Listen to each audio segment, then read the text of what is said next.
di hadapan rumah beliau. Jadi serba dipertimbangkan. Kalau Nabi kita duduk di atas, aku duduk di bawah, itu memang sewajarnya. Tapi kalau Nabi kita duduk di bawah, kita di atas, macam mana?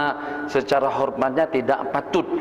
Jadi dikatakan karena Nabi kita yang meminta, biar kena tetamuku ulang alik, orang ramai keluar mundar mandir, datang kemari, datang ke sini. Maka dengan baginda meminta kepada Aba Ayub agar Nabi kita ditempatkan di bawah.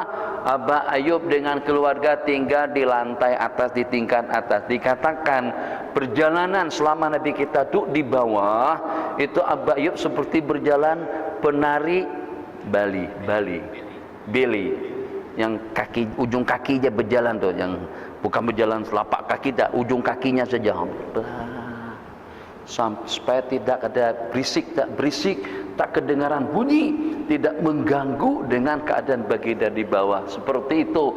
Bahkan pernah pada satu ketika tertumpah air daripada atas. Ya maklumlah rumah dahulu mana ada daripada semen atau daripada apa. Sederhana saja, ada air tumpah mesti akan menyerap sampai turun ke bawah.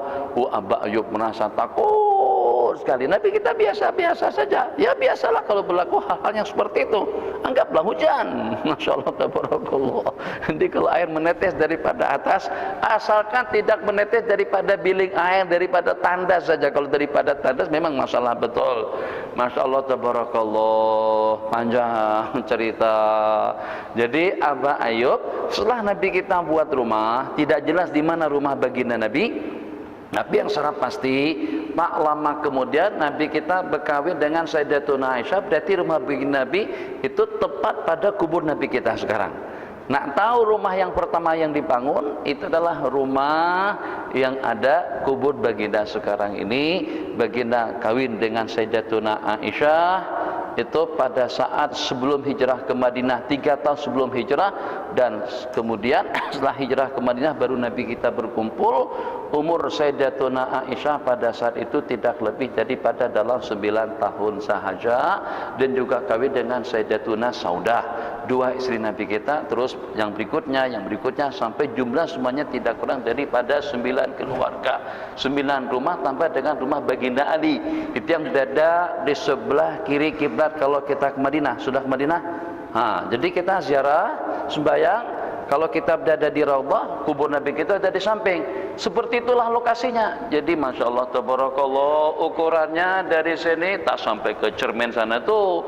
Dari sini kira-kira tuh ke kipas yang bergantung, lebih kurang dari sini, dari tempat saya duduk ke kipas sana memanjang ke sana. Kalau kita tuh baru 1 bilik rumah saja. Itu ada terdapat 10 keluarga. 9 dengan baginda Nabi dan 10-nya dengan Sayyidina Ali dengan Sayyidatuna Fatimah radhiyallahu taala anhuma. Jadi dalam masa pada waktu Nabi kita di Madinah, Aba Ayub udah mundar mandir karena tempat tinggal beliau sudah ditinggalkan. Nabi kita sudah punya rumah sendiri. Jadi tidak menetap di rumah Aba Ayub selama-lamanya. Pada saat itu Aba Ayub datang. Ini cerita mukjizat yang diriwayatkan di sini. Jadi kata Aba Ayub, aku menyediakan makanan untuk 2 orang saja, untuk baginda Nabi dengan Sayyidina Abu Bakar Siddiq radhiyallahu taala. 2 insan yang pertama yang datang hijrah ke Madinah. Patutlah dengan kita memberikan penghormatan dan meraihkan lebih seperti itu.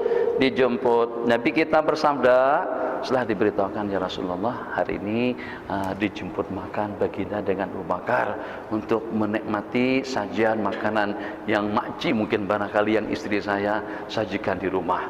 Nabi kita kata, oke, kalau macam tu coba tolong panggil 30 orang daripada kaum Ansar.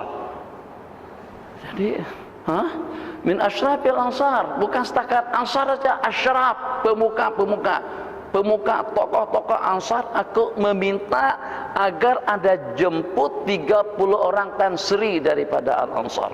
Begitu dengan bahasanya, Masya Allah, tabarakallah. Jadi kata Aba Ayub, syakadha dikala itu betul-betul menyusahkan aku. Aku jadi kurang sedap, menolak masalah. Dan juga kalau diperkenankan tambah masalah lagi, nak makankan apa yang nak disajikan. Tak ada bazar Ramadan, ada bazar Ramadan tak kisah. Banyak lauk pauk dijual situ, yang penting ada duitnya. InsyaAllah semuanya jadi. Ini ada bazar Ramadan. Jadi bagaimana nak menghidangkan makanan buat mereka? Nabi kita kata panggil. Jadi kata Aba Ayyub Al-Ansari, "Wa ma indi syai'un aziduhu." Saya tidak ada makanan yang boleh saya tambahkan, hanya cukup untuk 2 orang saja. Masya Allah, tabarakallah. Maka aku pun pura-pura tak dengar. Nabi kita kata panggil 30 orang tokoh Ansar. Aku pura-pura tak dengar dengan ucapan baginda tadi itu. Taghafaltu, pura-pura tidak dengar dengan ucapan daripada baginda. Tapi Nabi kita lebih serius lagi. Panggil, jemput, diundang 30 orang pemuka daripada Ansar. Ini masalah kalau udah begini. Jadi akhirnya terpaksalah aku panggil 30 orang daripada mereka. 30 orang daripada Ansar tadi itu pun datang. Nabi kita kata, sajikan makanan untuk yang 2 orang tadi itu. Qala fa'akalu, untuk 2 orang mandi 30 rm, untuk 2 orang dagingnya kambing yang kecil tadi itu, untuk bekas yang kecil tadi itu ternyata dihidangkan kepada 30 orang asyraf daripada Ansar. Mana boleh kalau kita puasa 1 orang pun habis, tak akan untuk 30 orang dimakan sampai kenyang. Dan mereka bersaksi bahwasanya Rasulullah itu sebagai pesuruh Allah Jalla wa'ala. Nabi kita kata ud'u li sitin, panggilkan 60 orang pula, tambah lagi. Masya Allah, tabarakallah. Yang tadi saja sudah kelang kabut, hati dakduk, Masya Allah, tabarakallah.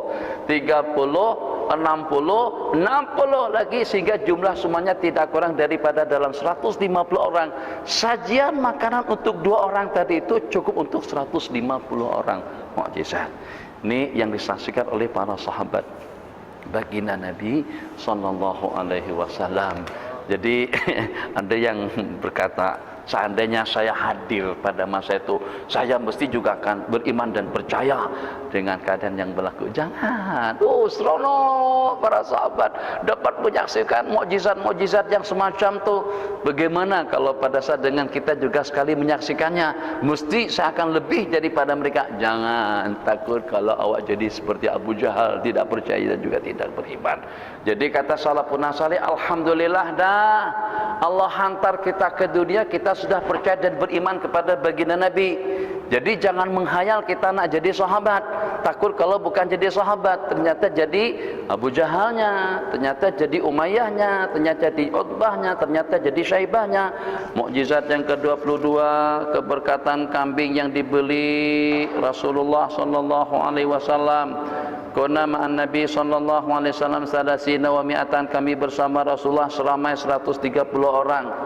Dulu-dulu, maksud saya minggu lepas, saya selalu mengingatkan kepada kawan-kawan, selalu saja kejadian-kejadian yang berlaku mesti Nabi kita bersama para sahabat.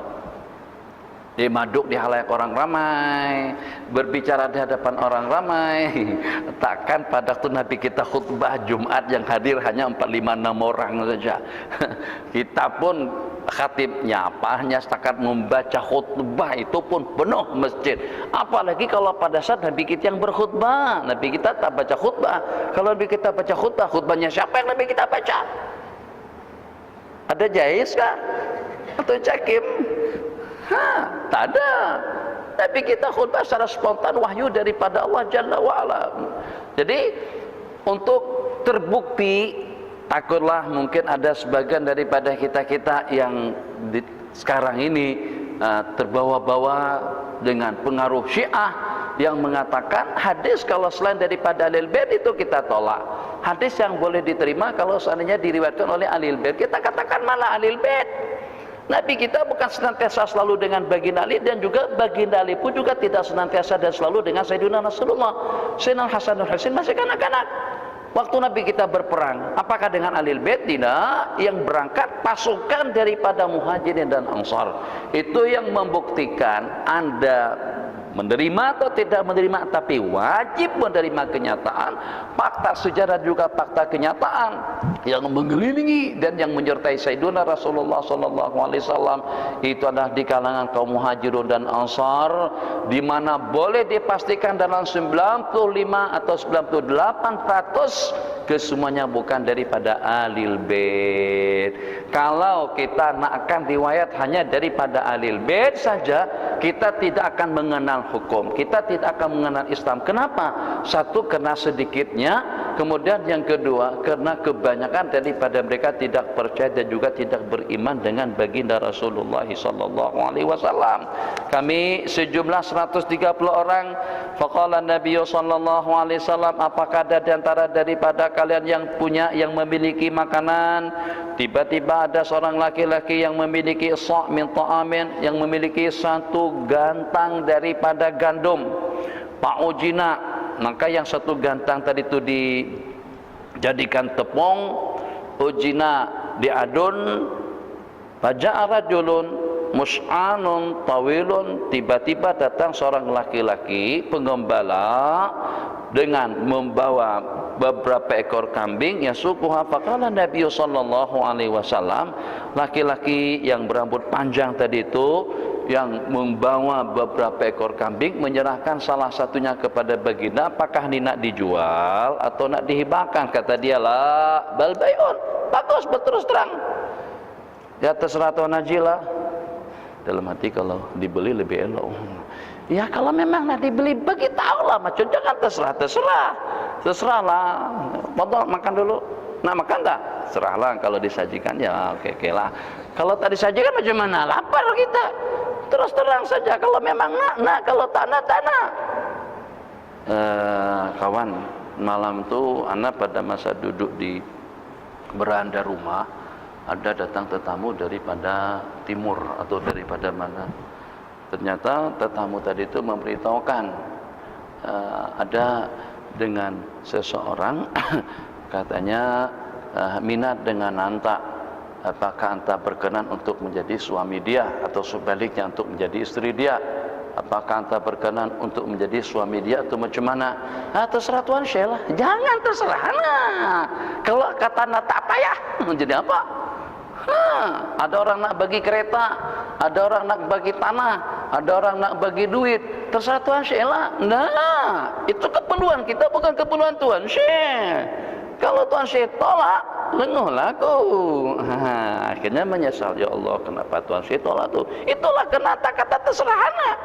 Kalau terserah orang lain belum tentu boleh membuat keputusan yang bijak, atau belum tentu dapat memberikan keputusan yang akan menguntungkan kita.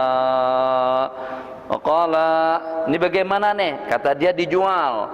Pashtara, maka Nabi kita membeli satu ekor kambing.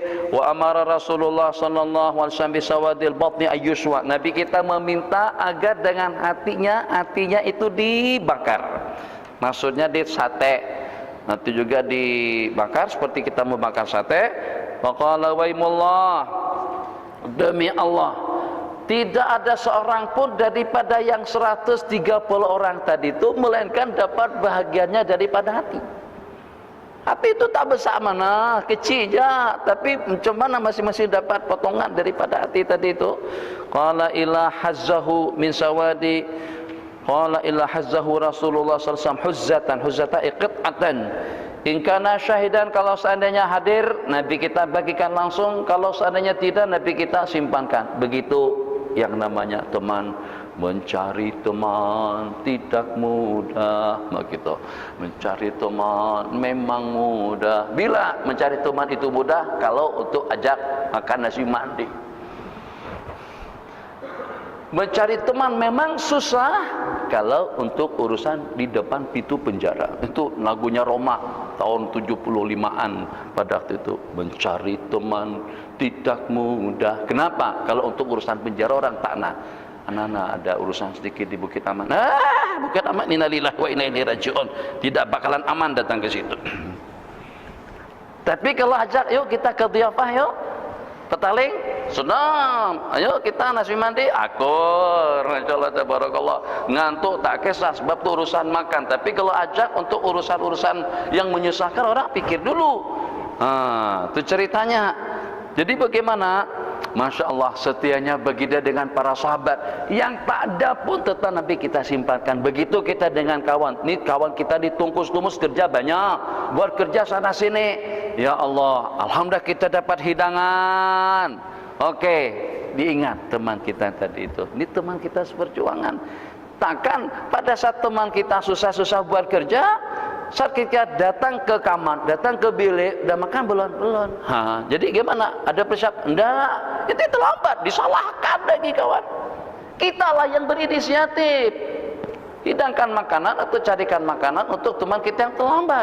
Jadi seperti itu Bang Sanusi. Bang Hanif mana? Bang Hanif lagi ada urusan, lagi hantar kereta, basuh kereta. Datang Bang Hanif, makanan sudah kita sediakan di sini. Itu yang Nabi kita lakukan dengan para sahabat. Qala, yang hadir Nabi kita bagi, yang tidak Nabi kita simpankan. Wa ja'ala fiha qas'ataini, kemudian kambing tadi itu dibagi kepada 2 dulang. Semuanya makan sampai kenyang dan masih tersisa lagi. Fahumilata, maka dengan 2 dulang masakan tadi itu dibawa pula untuk bekal mereka. Masyaallah tabarakallah, sudah dimakan oleh 130 orang, ternyata tetap tidak habis. Bismillahirrahmanirrahim. Mukjizat yang ke-23, korma berbuah pada tahun ditanam, riwayat daripada Sayyidina Salman.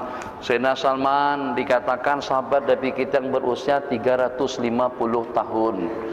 Jadi Allah berikan anugerah usia yang cukup lumayan panjang. Tapi itu bukan hanya kepada Sayyidina Salman. Generasi sebelum kita itu usia mereka memang panjang-panjang. Ada yang 1000 tahun, kita boleh bayangkan ya. Umur 100 tahun pun dah lenguh dah. Sahabat hari makan nasi kandar. Sahabat subuh makan nasi lemak. Tak bosan-bosannya akan makan nasi lemak. Umur hidup canai lagi, makan lagi. Bila kita pincin sehingga dengan kita tak payah makan, tidak perlu makan. Itulah hidup macam tu. Sayyidina Anas pada masa Allah bagi usia lebih daripada 100 tahun, kata beliau, Allah bagi aku umur sampai aku bosan hidup. Terasa bosan betul. Nanti besok, nanti malam gelap, mananya tidur lagi, subuh-subuh Allah susahnya makan lagi, tengah hari makan siang pula, petang-petang makan nasi pisang goreng lagi. Begitulah sebenarnya hari. Kita tidak boleh, tidak dapat atau tidak mampu untuk menjauhkan diri daripada makanan. Macam manapun kita hidup mesti dengan makanan. Tanpa makanan manusia tidak akan hidup. Jadi kalau dengan Sayyidina Salman berusia sepanjang itu sebagai satu anugerah daripada Allah, peluang yang cukup panjang kepada beliau untuk mencari kebenaran, daripada pendeta kepada pendeta, daripada patri kepada patri, daripada agama kepada agama, sampai terakhirnya Sayyidina Salman dicolek oleh satu kumpulan Yahudi, atau dicolek oleh satu kumpulan dan dijual kepada warga Yahudi daripada Madinah.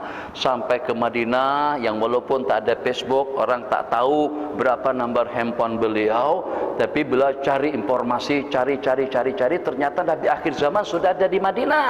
Maka pada waktu itu dengan beliau mengambil peluang masa untuk bertemu Sayyidina Rasulullah SAW. Hari pertama pertemuan beliau dengan baginda Nabi, duduk, tengok dan menguji dalam waktu yang sama. Jadi sebagai ujian yang pertama, Sayyidina Salman memberikan satu dulang, satu keranjang buah tamar, karena beliau bekerja dengan seorang Yahudi yang membeli beliau daripada kumpulan yang mengeroyok, yang memperbudak, menghamba sahayangkan beliau. Jadi dikatakan hari pertama beliau hadiahi, beliau sedekahi baginda Rasulullah SAW dengan satu keranjang buah tamar. Nabi kita kata terima kasih, dan Nabi kita persilakan para sahabat untuk memakannya, sementara Nabi kita tidak memakan. Jadi kata Sayyid Salman, satu yang saya baca, Nabi akhir zaman itu tidak menerima sedekah.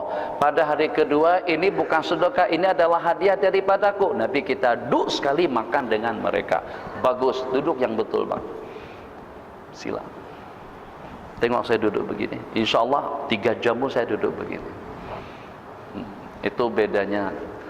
Duduk pengaji diu, kaki angkat, tak ada rasa sopan dan rasa malu, dan tidak ada rasa hormat dengan orang-orang yang bersama mereka.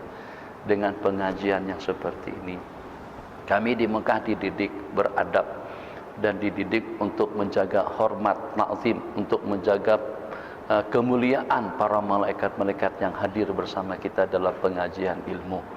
Kalau kita hormat dengan mereka, mereka akan mendoakan kita. Kalau kita hormat dengan mereka, maklumat itu akan kekal dalam ingatan kita. Sikit ilmu tapi berkat, itu yang paling kita harapkan. Jadi tak apa, itu pengorbanan. Saya cerita satu cerita, nanti mungkin dengan kesempatan akan kita ceritakan cerita-cerita seumpamanya mungkin nanti malam. Masya Allah, tabarakallah.